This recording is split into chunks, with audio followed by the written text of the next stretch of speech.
Work your ass off. There is no magic pill. There is no magic out there. I'm a big believer in there is no such thing as a self-made man. Because so many times people say that you're a self-made man, you're the perfect example of the American dream and this and that. And these are all great compliments, but the reality is, as I always say, that you can call me anything you want. You can call me Arnie, Schwarzi, Governor, Schnitzel, whatever you want to call, but don't ever call me self-made man.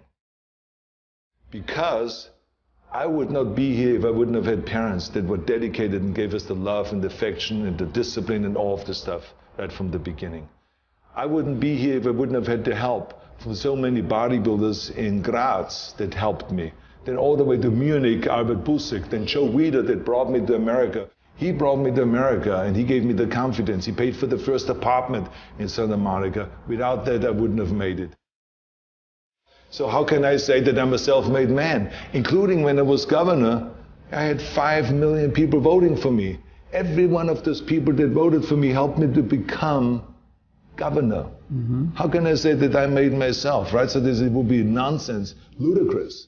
So this is why I say those are the things that I think were important for me to be successful. And like I said, it doesn't matter then from what village you come from anyway. You have to recognize that, and those are kind of the elements that make one successful. Right away from bodybuilding on, when I worked out, I didn't just lift for myself. I wanted to lift the entire sport. I always was interested to work towards something that is bigger than me, something that is going to be around much longer than me. I'm going to be gone one day, but bodybuilding should not be gone.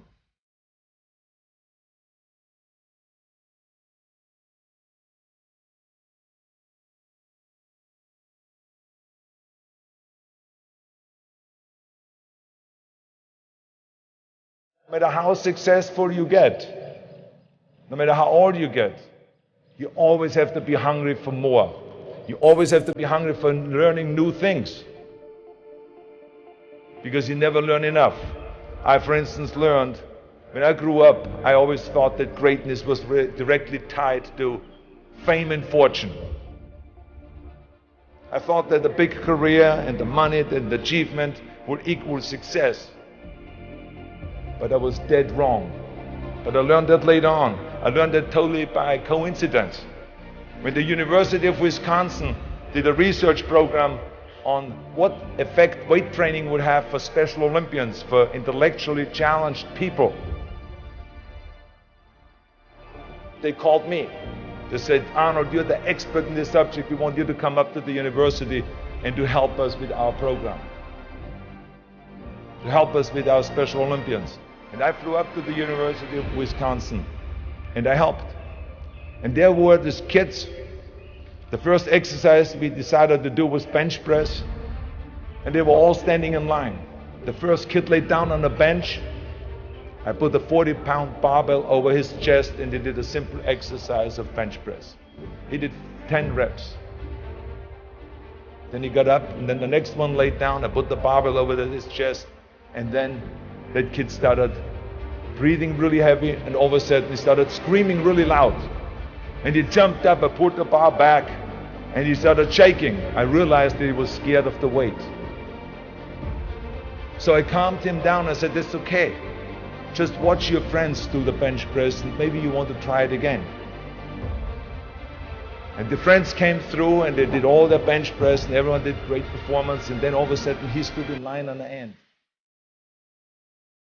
and tried again. He laid down. This time I gave him the empty bar, just the 20 pounds. And he did 10 reps. And then I said, you want to have more plates on it? More weight? He said, yes. So I put 2 more plates on it. Now it was back to the 40 pounds that he had earlier. And he did 10 more reps. Then he said more. Then I put 2 more plates on it. Now it was 60 pounds. He did another 10 reps. And he said more. He did then 80 pounds.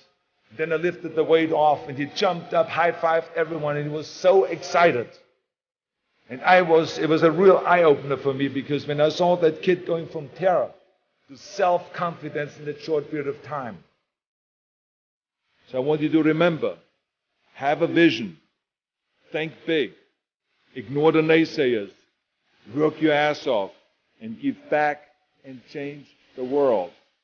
Because if not us, who? If not now, when?